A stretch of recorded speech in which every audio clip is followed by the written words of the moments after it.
delegation of the Syrian government is arriving in Geneva to take part in the peace talks.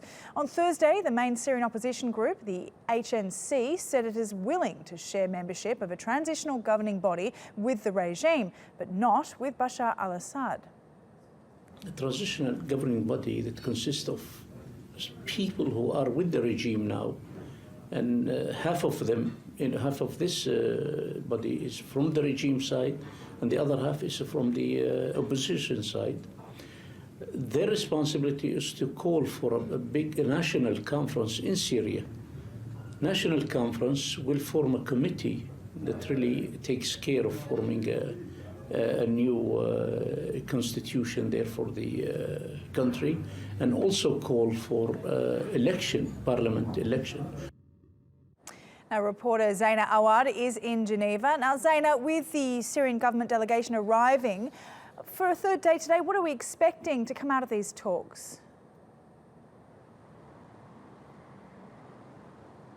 Well, Sally, we are expecting them to arrive today, Friday, and we also understand that Mr. Staffan de Mistura, the UN Special Envoy to Syria, will be meeting with both sides, with representatives from the opposition and representatives from the Syrian government, which means that we will likely to hear a little bit more. Now, once the regime arrives here, that's when talks will really kick into full gear.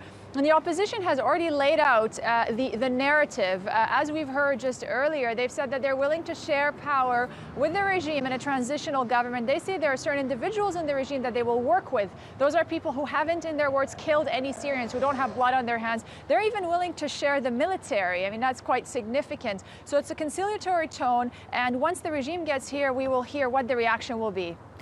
So with this idea of sharing a transitional government, do you think that the regime will be receptive to this?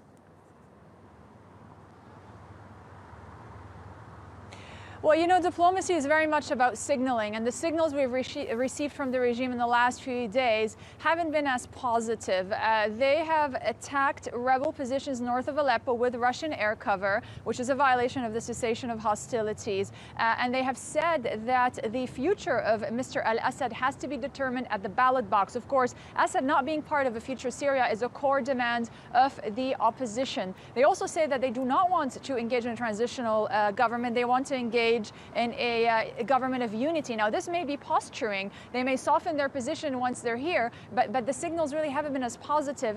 And you know, Mr. de Mistura has his work cut out for him. Now, he hasn't been able to confirm whether he will be able to secure a face-to-face meeting between the two sides. So clearly, there's going to be a lot of wheeling and dealing in the days to come here in Geneva. All right, Zeina, thank you very much for that update there. That's Zeina Awad in Geneva.